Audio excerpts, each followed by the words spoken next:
오늘은 대강절 둘째 주일입니다. 대강절은 기다리는 절기입니다.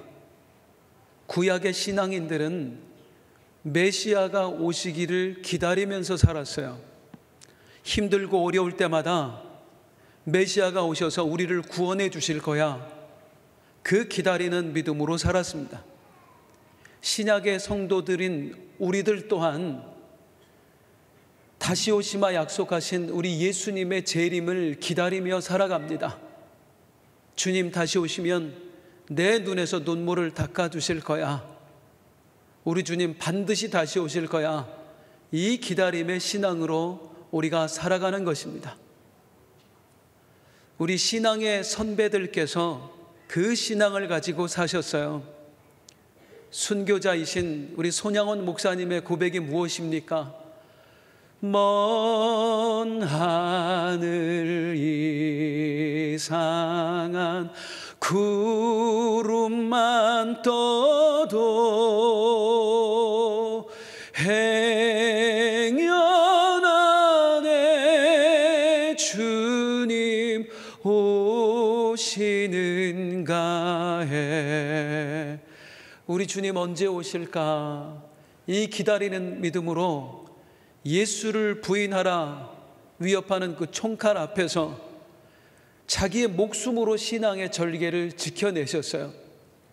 기다림의 신앙, 이 대강절 기간에 우리 안에 회복되어야 할 줄로 믿습니다.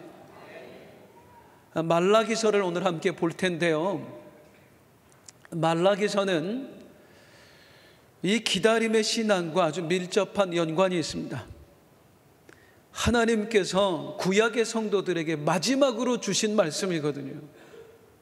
이 말씀 이후에 하나님은 예수님 오시기 직전까지 무려 400년 동안 아무런 말씀도 안 주세요. 400년 동안 침묵하시는 거예요. 그러니까 구약의 이스라엘 백성들은 예수님이 오시기 바로 직전까지 이 마지막 말씀을 붙들고 살았습니다. 따라서 이 말라기서 말씀을 잘 이해하면 우리가 어떤 마음으로 다시 오실 예수님을 기다려야 하는가, 어떤 자세로 기다려야 하는가에 대한 영적인 힌트를 얻을 수 있어요. 이제 말라기서를 묵상을 해볼 텐데, 말라기서의 중요한 형식이 있습니다. 말라기는 의문들에 대한 대답들로 이루어져 있어요.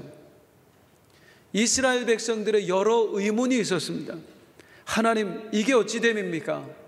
여기에 우리 하나님께서 만군의 여호와가 이르노니 하면서 하나님 하나씩 답변을 해주시는 거예요. 그럼 오늘 본문에서 이스라엘 백성들은 하나님께 어떤 의문을 품었는가? 말라기 2장 17절입니다. 시작. 너희가 말하기를 모든 악을 행하는 자는 여호와의 눈에 좋게 보이며 그에게 기쁨이 된다 하며 또 말하기를 정의의 하나님이 어디 계시냐 함이니라. 이스라엘 백성들 의문은 악을 행하는 자는 왜 하나님 눈에 좋게 보이냐? 믿지 않는 자들이 왜 하나님의 기쁨이 되느냐? 정의 하나님이 정말로 살아 계신 것인가? 이게 무슨 말이냐? 이스라엘 백성들이 보기에요, 하나님을 믿는 자기들은 어렵게 사는데 하나님을 믿지도 않는 이방 사람들은 훨씬 잘 사는 거예요. 그거는 이해할 수 있어. 그런데 하나님을 믿는 자신들이 믿지 않는 이방인들에게 괴롭힘을 당하는 거예요. 그래서 저들이 하나님을 원망하는 겁니다. 하나님 정말 정의로우신 분 맞으십니까? 우리 사랑하는 거 맞아요? 하나님 정말로 살아계신 거 맞으세요? 라고 하는 거예요. 우리 가끔 그런 생각 들 때 있잖아요. 아니, 하나님이 살아계신다면 어떻게 이러실 수가 있어? 하나님이 정말로 계시다면 어떻게 저런 사람한테 복을 주실 수가 있어? 나는 뭐야? 내가 그렇게 믿음으로 살았는데, 내가 얼마나 열심히 예배하고 얼마나 많이 봉사하고 내가 얼마나 하나님께 드려지면서 살았는데 왜 내가 저 사람들보다 못하게 살아야 돼? 저 사람들은 저렇게 잘 되는데 왜 내 삶에는 고난이 가득한 거야? 하나님 정말로 나 사랑하시는 거 맞아요? 하나님 정말로 살아계신 거 맞아요? 이스라엘 백성들이 그런 의문을 품었다고요. 그러면 이제 이 말을 듣는 우리 하나님의 마음은 어땠을까요? 말라기 2장 17절 시작. 너희가 말로 여호와를 괴롭게 하고도. 하나님 뭐라고 하세요? 내 마음이 너무 괴롭다. 너희의 그 원망의 말에 내 마음이 괴롭다 하세요. 여기 이제 우리 부모님 되신 분들 많이 계시잖아요. 우리 자식 키우다 보면 언제 서운해요. 저는 우리 아들 중에 하나가 그 말 했는데 그렇게 서운하더라고요. 아버지가 나한테 해준 게 뭐가 있어요? 야, 억장이 무너진다는 느낌. 사실 부모들 자식을 위해서 최선을 다합니다. 나는 못 입고 못 먹고 살아도 내 자식들은 그래도 좋은 것 입히고 좋은 것 먹이고 싶어서요, 자식한테 힘을 다해요. 더 잘해주고 싶은데 능력이 없어서 못해줄 뿐이지 진짜 힘을 다해요. 그런데 자식의 입에서 아빠가 엄마가 해준 게 뭐가 있어요? 억장이 무너지죠. 지금 하나님이 그래요. 이스라엘 백성들이 딱 그런 표현이에요. 하나님 살아계신 거 맞아요? 하나님 우리한테 해주신 게 뭐가 있어요? 라고 묻는 거예요. 그런데 한편으로 보면 이 이스라엘 백성들의 원망이 이해가 되기도 합니다. 왜냐? 우리가 자식들한테 잘해주지 못하는 이유는 뭐예요? 능력이 부족해서 그렇습니다. 마음이 없어서가 아니라. 우리도 자식이 해달라는 대로 다 해주고 싶어요. 그런데 여건이 안 돼. 재정적으로나 뭐 시간적으로나 건강에 있어서나 마음은 해주고 싶은 마음이 굴뚝 같은데 능력이 부족해서 못하는 거예요. 제가 우리 아이들 어릴 때 몸이 많이 아팠습니다. 그래서 거의 놀아주질 못했어요. 뭐 여행도 거의 못 해봤어요. 근데 이제 이 아이들이 이제 자라서 어느 날 저한테는 얘기 안 해요. 엄마한테 이제 자기 어린 시절들을 얘기하는 거예요. 뭐라고 얘기하냐면, 엄마, 우리는 아버지하고 추억이 없어요. 아버지가 우리랑 놀아준 적도 없고 어디 같이 가준 적도 거의 없고, 그래서 아버지하고 추억이 없어요. 그러는데 너무 미안하더라고요. 저라고 안 놀아주고 싶었겠어요? 저라고 함께 해주고 싶지 않았겠어요? 근데 마음은 원이로다 육신이 약하도다. 능력이 없는 거예요. 이스라엘 백성이 그래서 하나님께 서운했습니다. 왜요?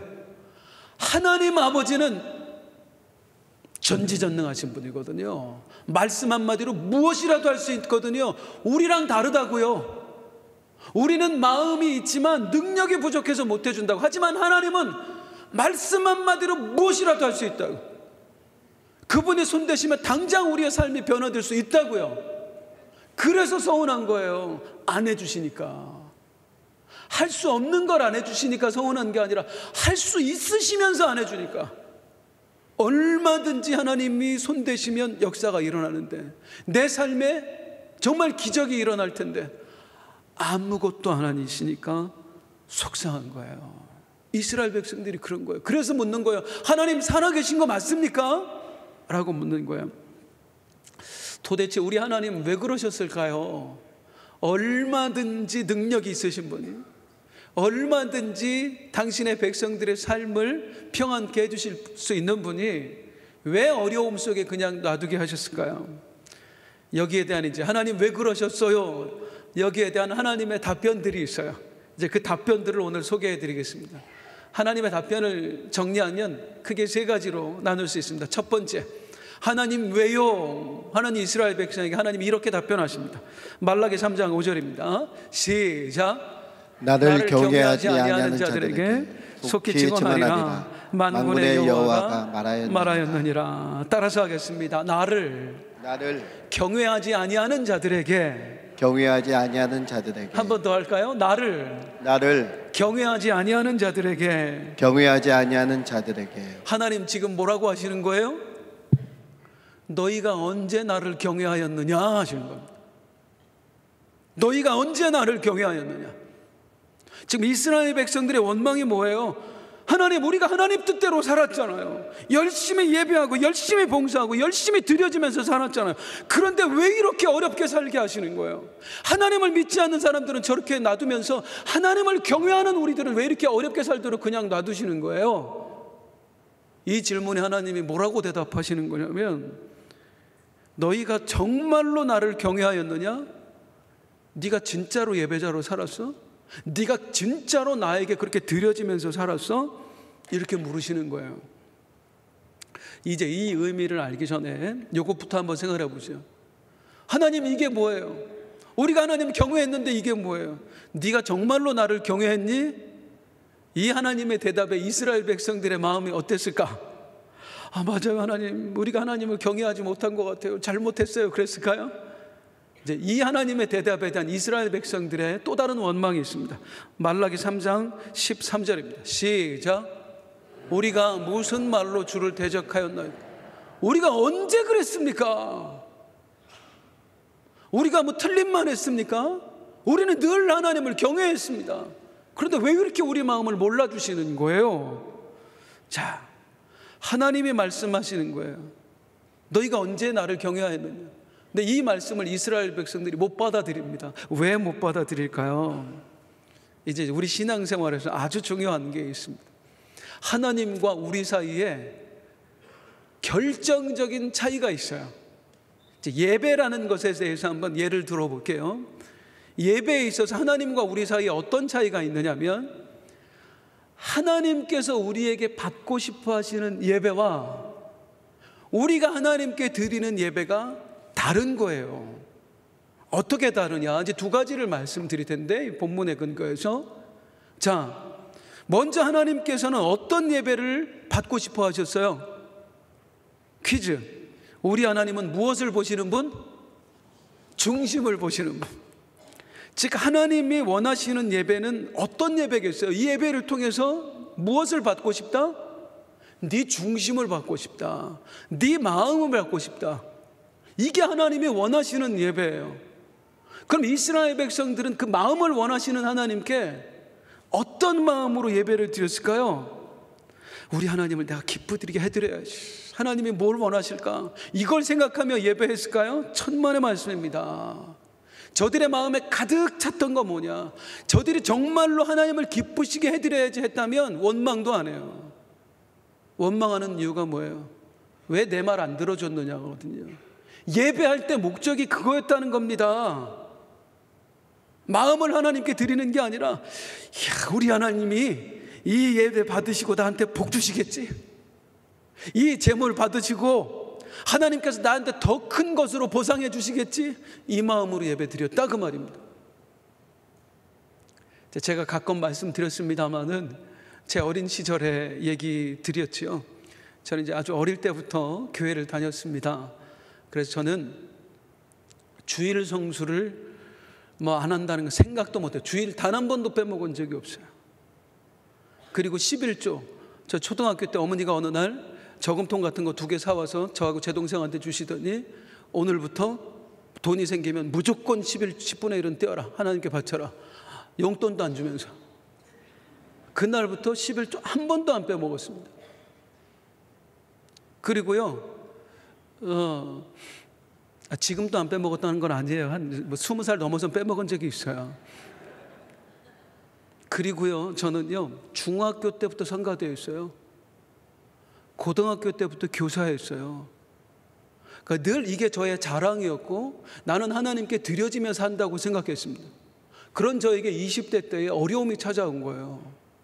말도 못할 고난이 찾아온 거예요. 얼마나 원망스럽든지요.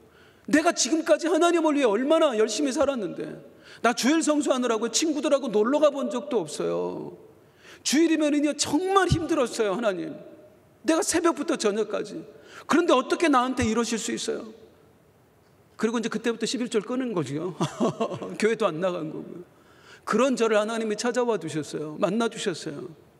그리고 저의 실체를 들여다보게 하시는데, 나를 위해 했다고? 네가 정말로 그랬는지 한번 가보자. 하나님이 저를 데리고 제 어린 시절로 데리고 가셨어요.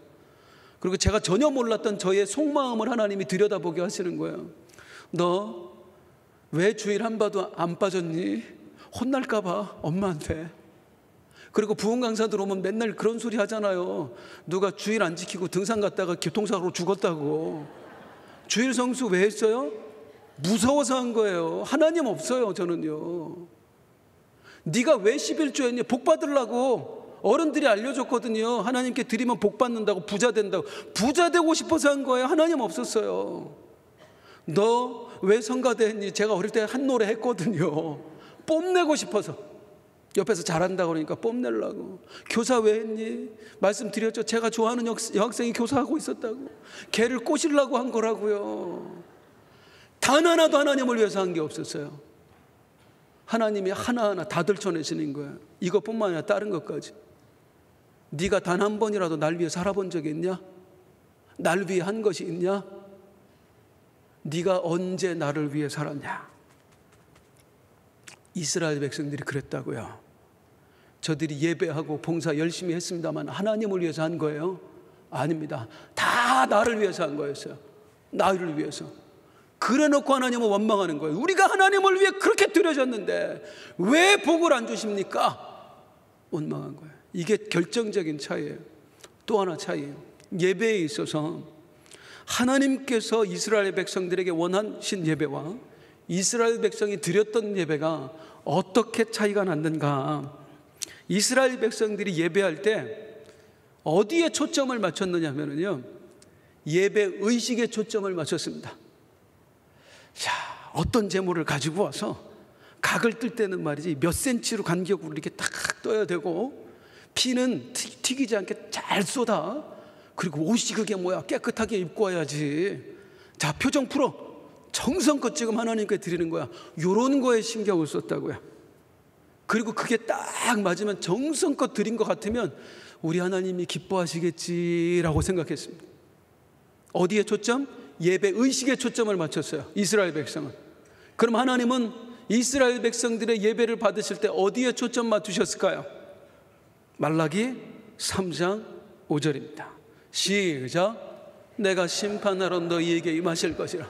점치는 자에게와 간음하는 자에게와 거짓 맹세하는 자에게와 품꾼의 삭세에 대하여 억울하게 하며 과부와 고아를 압제하며 나그네를 억울하게 하며 나를 경외하지 아니하는 자들에게 속히 증언하리라. 이스라엘 백성, 우리가 예배 잘 드렸잖아요. 하나님 주일마다 내가 한 번도 안 빼주고, 그 얼마나 그냥 졸린데도 그냥 꾹 참고 얼마나 열심히 드렸어요 하는 이스라엘 백성에게 뭐라고 하냐면, 너 왜 그렇게 살았어? 왜 그렇게? 왜 품꾼의 삭세에 대하여 억울하게, 왜 네 종업원들 월급 떼먹는 거야? 왜 과부와 고아를 압제한 거야? 왜 나그네 떠돌이들을 돌보지 않은 거야? 그래놓고 네가 예배했다고? 그래놓고 너희가 나를 경외했다고? 언제 그랬는데? 우리는 예배를 어떻게 생각하냐면 이 안에서만 드리는 걸 예배라고 생각하는 거예요. 그런데 하나님은 이 안에서의 예배만 받으시는 게 아니라 우리의 삶을 예배로 받고 싶으셨던 거예요. 사랑하는 성도님들, 우리 하나님 무소부재하십니다. 이게 무슨 말이냐면 하나님은 안 계신 곳이 없어요. 할렐루야, 믿으십니까? 하나님은 이 안에도 계시지만 하나님은 밖에도 계시다고요. 오늘 우리가 예배할 때 하나님께서 우리 예배를 잘 받으세요. 그리고 나서 우리가 예배 끝나고 갈 때 잘 가 얘들아, 일주일 동안 열심히 살다가 다음 주에 만나자 그러세요? 안 그래요. 하나님은 이 안에 계신 분이 아니라고요. 하나님은 어디 하나 계시다고요. 예배 마치고 우리가 나갈 때 하나님 우리와 함께 가셔요. 그리고 한 주간 동안 월요일부터 토요일까지 우리와 또 쭉 같이 함께 사세요. 그때 하나님이 뭘 받으시냐면 우리의 삶을 예배로 받으시는 거예요. 내 마음을 가지고 네가 남들에게 어떻게 대하는지, 다른 사람들에게 어떻게 베푸는지, 너를 힘들게 했던 사람은 어떻게 용납하는지, 어떻게 용서하는지, 하나님이 우리의 삶을 예배로 받기를 원하신다는 거예요. 그런데 우리는 그걸 생각하지 않아요. 우리는 예배를 뭐라고만 생각해요? 이 안에서 한 것만 예배로 생각해요. 우리는 헌신을, 봉사를 이 안에서 한 것만으로 가지고 생각을 하는 거예요. 그리고 하나님 앞에 나아갈 때에 여기서 한 것만 가지고 하나님 앞에 나아가요. 하나님, 내가 일부 예배부터 오후 예배 한 번도 안 빠지고 하나님께 예배 드렸습니다. 얼마나 정성껏 예배 드렸습니까? 하나님, 나 11조 내가 드린 것 그 액수 다 기억하시죠? 100배로 갚아주셔야 됩니다. 하나님, 내가 봉사했던 것 다 기억하시죠? 이 안에서 것만 가지고 하나님께 구한다고. 그러니까 기도 들어주세요. 그러니까 응답 주셔야 돼요. 하나님은 여기만의 하나님이 아니라니까요. 그래, 그건 알았어. 근데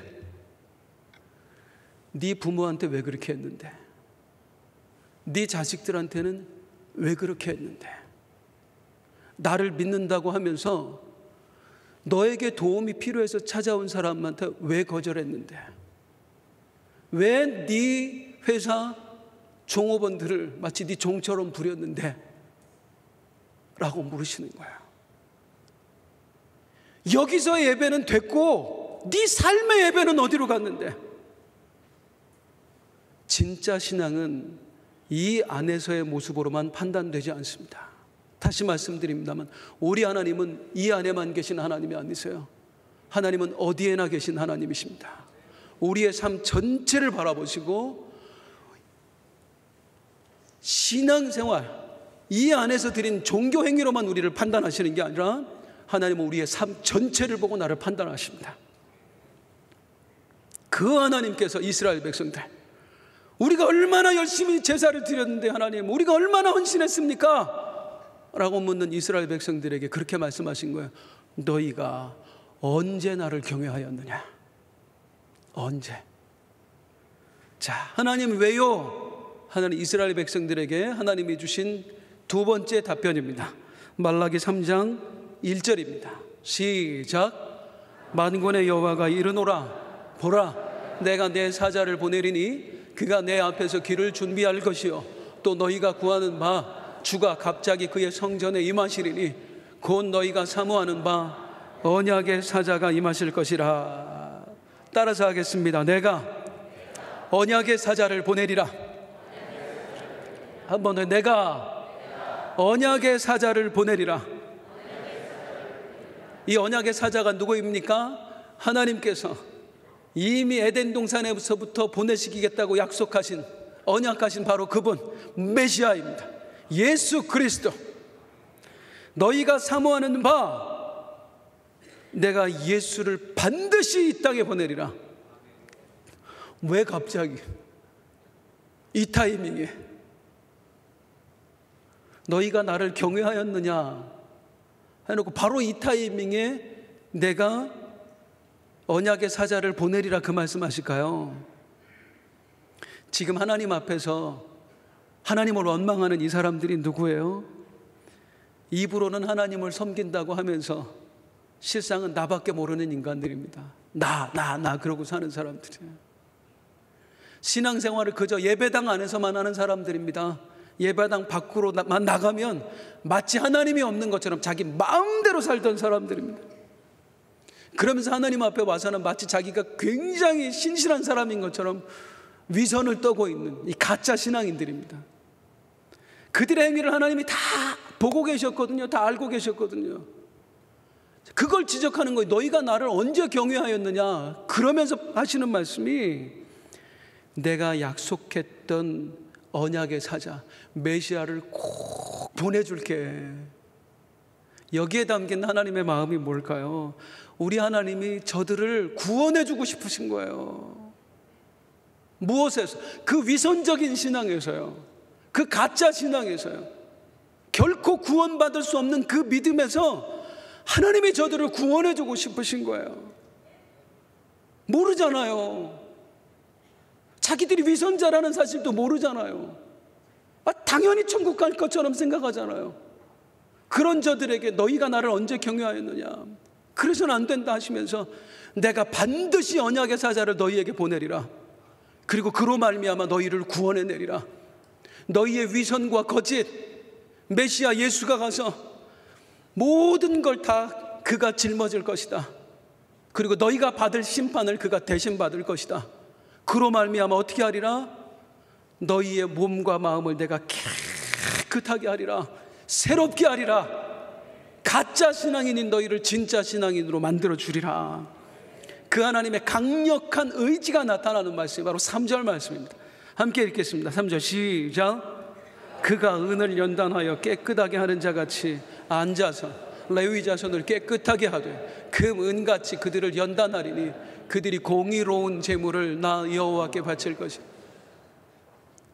장차 언약의 사자를 보내서 내가 너희를 연단할 거야.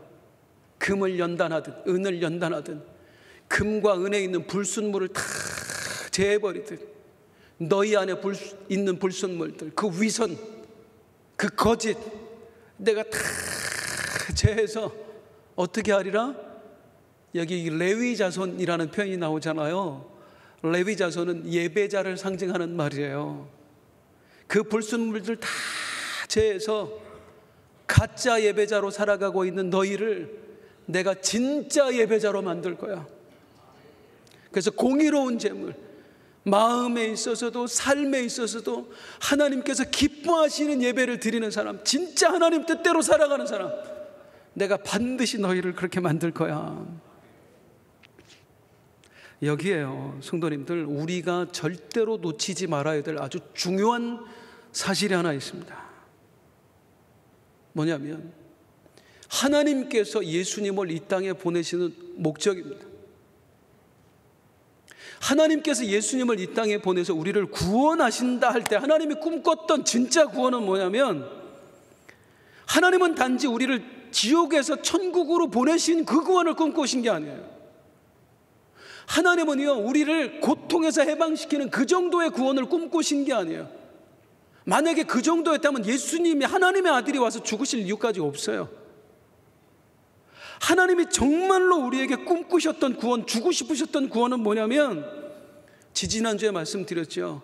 하나님이 우리를 무엇에 따라 지으셨다고? 하나님의 형상에 따라 지으셨다고. 우리를 하나님 닮은 사람들로 지으셨다고. 그런데 우리가 범죄해서 하나님의 형상을 다 잃어버렸어요. 하나님 닮은 사람으로 사는 게 아니라 짐승같이 살아가고 있는 거예요. 약자를 막 짓밟으면서 우리 욕망에 충실한 사람으로 살아가고 있는 거예요. 하나님은 무엇을, 하나님이 생각한 구원은 뭐냐면, 그런 너희를 그 속에서 끄집어내어서 다시 하나님의 형상을 회복한 자로 살아가게 하는 거, 다시 하나님 닮은 자로 새롭게 만들어내시는 거, 이게 하나님이 생각하시는 진짜 구원이다, 그 말입니다.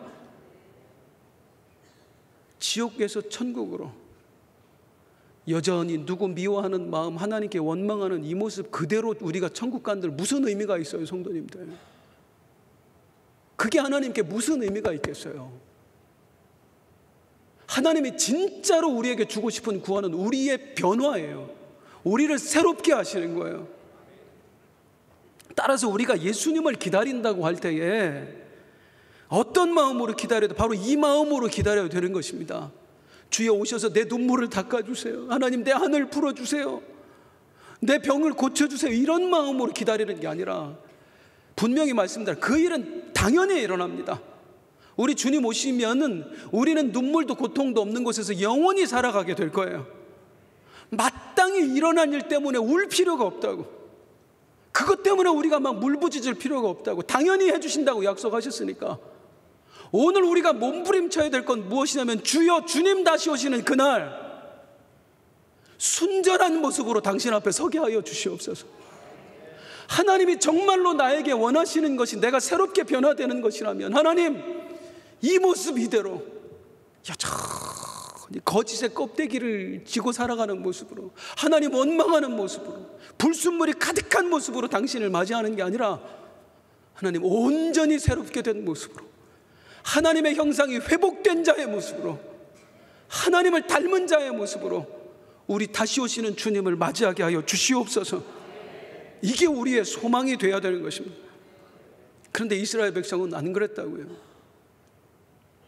이제 400년 후에 오실 메시아를 기다리면서도 여전히 저들은 뭐에 매여 있어요? 원망해요. 왜 예배했는데 길이 안 열립니까? 왜 헌금했는데 복을 안 주십니까? 왜 봉사했는데 건강을 안 주십니까? 여기에 매달려 있는 거예요. 이게 얼마나 어리석고 안타까운 일이냐. 그러면 이제 이 어리석고 안타까운 사람들에게 하나님이 어떻게 하셨는가 자, 하나님의 세 번째 대답입니다. 말라기 3장 6절 한번 보겠습니다. 시작. 나 여호와는 변하지 아니하나니. 따라서 하겠습니다. 나 여호와는 변하지 아니하나니. 한 번 더. 나 여호와는 변하지 아니하나니. 지금 원망하고 있는 사람들에게 너희가 언제 나를 경외하였느냐라고 하는데, 우리가 언제 그랬습니까 하는 사람들에게 하나님이 하시는 말씀, 나 여호와는 변하지 아니하나니. 뭐가 변하지 않는다는 걸까요? 두 가지입니다. 너희를 향한 내 사랑은 변하지 않는다. 지금 이스라엘 백성들 자기 입술로 우리가 하나님을 사랑했는데 왜 이 모양입니까 하거든요. 근데 저들 실상 하나님 안 사랑했어요. 하나님 뜻에 관심조차 없었어요. 저들의 마음엔 오직 나밖에 없었어요. 나. 그러면서 마치 하나님을 위해 산 것처럼 위선을 떨었어요. 심지어는 하나님을 원망하기도 했어요. 만약에요, 성도님들, 우리 주변에 있는 누군가가 나한테 그렇게 했다고 생각을 해보세요. 내가 온갖 정성을 다 쏟아서 보살폈어, 챙겨줬어. 그런데 어느 날 누가 전해줘. 아, 권사님, 그 양반이 권사님 욕 엄청 하고 다니던데. 이 말 듣는 순간 어떻겠어요? 쫓아가서 멱살에다 잡고 싶지 않겠어요? 이스라엘 백성들이 딱 그랬다는 겁니다. 하나님한테. 애굽의 노예로 살던 저들 구출해내셨어요. 가나안 땅 선물로 주어 살게 하셨어요. 바벨론으로 포로 잡힌 거 하나님이 다 되돌려 주셨어요. 그런데도 이들이 하나님이 우리한테 해준 게 뭐가 있어요? 그리고 오히려 하나님을 원망하고 있어요. 그런데 그런 저들에게 하나님이 하시는 말씀이 뭐예요? 나 여호와는 변하지 아니하나니. 나를 향한 너희의 사랑은 수시로 변하지만 나를 향한 너희의 믿음은 환경에 따라 수없이 변하지만 너희를 향한 내 사랑은 변하지 않는다. 너희를 향한 내 마음도 변하지 않는다. 이게 우리 하나님이에요. 변하지 않는 사랑으로 우리를 바라봐주고 계십니다. 두 번째, 나 여호와는 변하지 아니하나니. 이게 무슨 뜻이냐면 너희를 향한 내 계획도 변하지 않는다. 우리 하나님의 계획이 뭐예요? 너희를 위하여 언약의 사자를 보내리라. 그 나의 계획 또한 절대로 변하지 않는다. 내가 반드시 언약의 사자를 너희에게 보내서 너희를 변화시킬 것이다. 이 약속을 주시고 하나님이 400년 동안 침묵으로 들어가십니다. 이제부터 이스라엘 백성들이요, 변하지 않는 하나님의 약속을 붙들고 이제 메시아를 기다려야 되는 거예요. 그리고 하나님은 400년이 지났을 때 그 약속을 이루어내십니다. 예수 그리스도를 이 땅에 보내주시는 거예요. 사랑하는 성도님들, 믿으시기 바랍니다. 우리 하나님 약속하신 것을 반드시 지키시는 하나님이십니다. 왜 이렇게까지 하실까 하는 겁니다. 이스라엘 백성들은 자격이 없잖아요. 근데 하나님은 내 약속이 변하지 않는다고 말씀하세요. 왜 이렇게까지 하실까요? 언약에 있어서 정말로 중요한 게 있습니다. 우리는 그런 언약은 절대적으로 지켜줘야 된다, 그런 삶을 살아보지를 못했어요. 그래서 이거를 이해를 못해요. 저를 보세요. 주보에 안 나옵니다. 제가 주보에 내온 내용 다 바꿔버렸어요. 굳이 주보 보지 마시고 저를 바라봐 주세요. 언약에 대해 뭐가 다르냐면요, 인간의 약속은 상호 조건적이에요. 사람의 약속, 한편에서 약속을 깨면 이쪽에서도 당연히 깨트려야 됩니다. 그래서 인간의 약속은 계약이라고 부릅니다. 그런데 하나님의 약속은 달라요. 계약이 아니라 언약이라고 부릅니다. 하나님의 언약은 상호 조건적이지 않습니다. 일방적이지 않습니다. 하나님의 언약의 주체가 되셔서 이 모든 걸 하나님이 직접 통제하시는 거예요. 우리와 상관없이. 인간의 언약은 이쪽에서 깨면 이쪽도 깨는 거거든요. 그런데 하나님의 언약은 변하지 않아요. 말씀하시는 그 순간부터 우리가 아무리 하나님을 불신하고 아무리 하나님을 마음에 아프게 하고 우리가 아무리 하나님께 원망을 해도 하나님의 언약은 반드시 지켜지십니다. 그게 하나님의 성품이에요. 이걸 언약이라고 부르는 거예요. 지금 이스라엘 백성에게 말씀하시는 거예요. 너희가 나를 경외하지 않더라도, 너희가 그걸 인정하지 않더라도, 끝까지 나를 원망할지라도 나는 너희를 구원해낼 거야. 언약의 사자를 보내리라는 그 약속 나는 반드시 지켜낼 거야. 이분이 우리 하나님이세요. 그럼 이 하나님 앞에서, 약속하신 것을 반드시 지키시는 우리 하나님 앞에서 우리는 어떻게 해야 될까요? 야, 하나님은 약속하신 거 반드시 지키시니까 그냥 맘 놓고 살아도 되겠구나. 어차피 구원 약속 취소되지 않으니까 내 마음대로 살아도 되겠구나 일까요? 이제 나 여호와는 변하지 아니하나니, 이 말씀에 담긴 우리 하나님의 마음을 마지막으로 읽어보겠습니다. 지금 이스라엘 백성들이 어떻게 했어요? 계속 변해요. 사랑한다고 했다가 원망했다가, 감사하다고 했다가 또 하나님 안 계신 거 아니냐고 불신했다가, 그런 저들에게 하나님이, 늘 변하는 사람들에게 나 여호와는 변하지 아니하나니 라고 하셨어요. 그게 무슨 뜻이겠어요? 너희도 좀 변하지 않았으면 좋겠다. 너희도 변하지 않았으면 좋겠다. 너희는 내가 나를 닮게 만든 존재들이야. 내가 변하지 않는 것처럼 너희들도 좀 변하지 않았으면 좋겠어. 사랑한다고 했다, 조금만 어려우면 하나님 안 계신 거 아니에요? 이제 주님 뜻대로 살아갈게 했다가 마귀가 조금만 건드리면 아유 어차피 구원받을 건데. 그러지 말고 너희를 향한 내 마음이 변하지 않은 것처럼, 너희를 향한 내 사랑이 변하지 않은 것처럼 나를 향한 너희 사랑도 변하지 않았으면 좋겠다. 나를 향한 너희의 믿음도 변하지 않았으면 좋겠다.